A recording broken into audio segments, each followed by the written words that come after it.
Forbes writer, friend of the show, at This Is Nasty. He'll be coming back on soon, actually. Nice. Stand-up comedian extraordinaire Alfred Konuwa. Here is his impression of, and I don't know if he just freestyled this. I don't know if he wrote this out. There's a full video too. This is the short version. There's like a 6-minute video on YouTube. That's what I saw today. I was dying. At Pro Wrestling Bits on YouTube, please go and check out the full version. But here's just like a funny 1-minute snippet of Swerve being pressed by VladTV. Here's Swerve's appearance on VladTV. Swerve Strickland, welcome.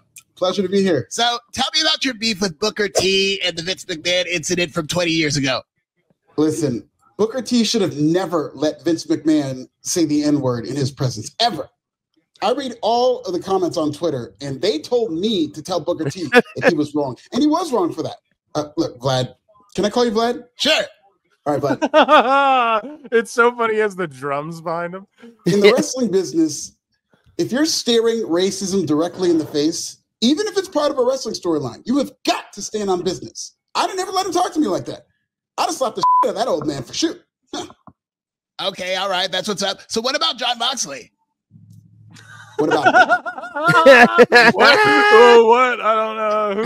Top AEW guy, just like I'm a top AEW guy. We're just battling it out to see who's the better man, and you can find out live on pay-per-view this Sunday at AEW Dynasty. Yeah, I'm gonna wrestle him for the fucking belt. God damn it.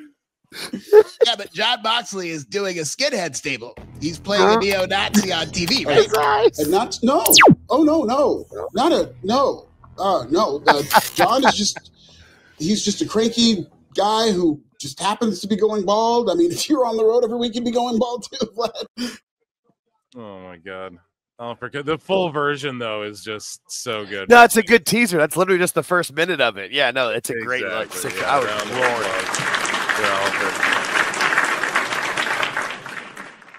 Oh man, it's so good though. Just the shock face and then the news articles. Welcome. And it's funny too, like Vlad, the camera angle of Vlad like looking at him scrolling through his fucking phone. That's the funniest shit ever. Yeah. He takes the dread and starts wiping himself. Oh, it's good. No. Sorry, Jake, but speaking of Swerve Strickland, Swerve rings the bell. He rung the bell at the Sixers game before this tag title match starts here. And the Philly crowd, let's see if they were into it or not. Championship at AEW Dynasty. Swerve! Philadelphia, live on pay-per-view. Please welcome Swerve Strickland. He got a decent pop. That wasn't the worst pop. That wasn't the worst. No. Yeah. This is why I thought this was in the Sixers arena, the Wells Fargo arena tonight because of this, but it's at the college arena. Once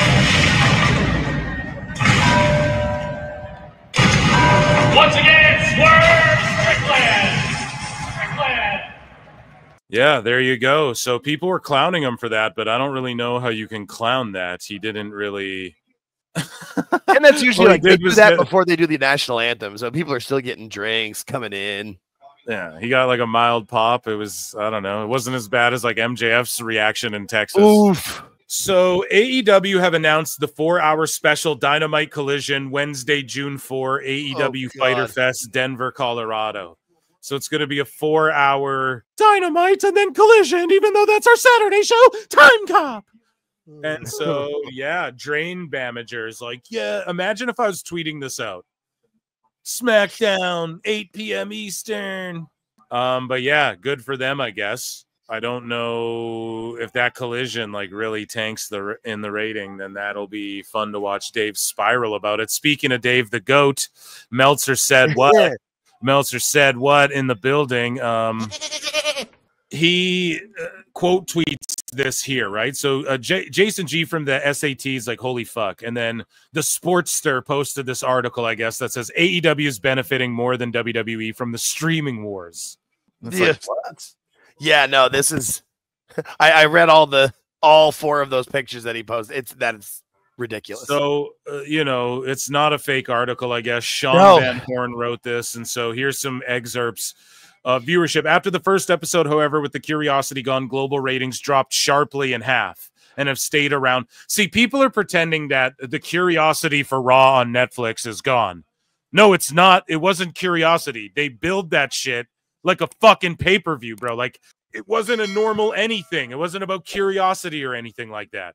And maybe there was some of that there, but largely what it was like, here's The Rock and everyone's going to be here and you don't want to miss this. And there's a billion celebrities and Punk's first TV match in fucking 10 years, for God's sake. Exactly. It was just, it was more or less like a PLE type situation. It's like the same way they like, Ripley. Oh, look, everyone's at Bad Blood. You know, The Rock's here, John Cena's here. Everyone watch Bad Blood. Like, it was more along those lines, not so much. So whatever the fuck, however they want to spin it, that's fine. I don't care, right? I'm not here to argue these Mark's fucking narratives.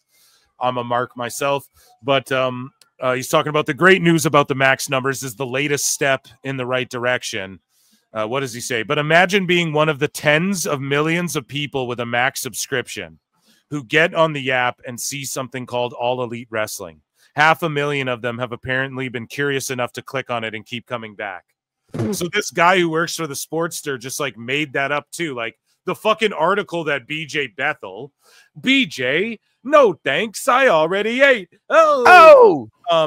You know, BJ Bethel fucking the article he posted didn't even insinuate that either. So this idiot's just saying shit. You know what I mean? So it is what it is, just a random fucking dirt sheet. But this is the narrative they want to spin, man. And yeah, I don't know, dude. They can use fucking conspiracy theories and invisible math, as I called it, which triggered everyone, I guess. But you know, they can play with invisible numbers and shit all they want. At the end of the day, until Max comes out and says this, how many people are watching it, they're not even in the fucking top 10 of Max. 500,000 viewers, get them in the top 10 for sure.